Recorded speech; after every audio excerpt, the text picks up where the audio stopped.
Hoje iniciamos a leitura do Evangelho segundo Marcos. Aqui o Senhor é apresentado como o servo perfeito, portanto, sem genealogia.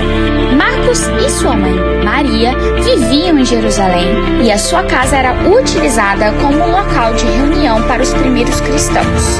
Ao longo dos 16 capítulos, acompanharemos os esforços de Marcos em apresentar Jesus como Messias, não somente aos judeus, mas também aos gentios.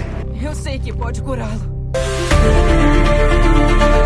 Marcos não era um dos 12 discípulos, mas esteve presente em diversos acontecimentos importantes.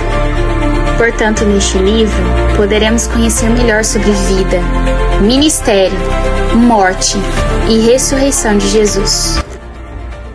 Bem, E acredita que estamos aqui para isso? acredito. Faça uma excelente leitura. Desça, desça.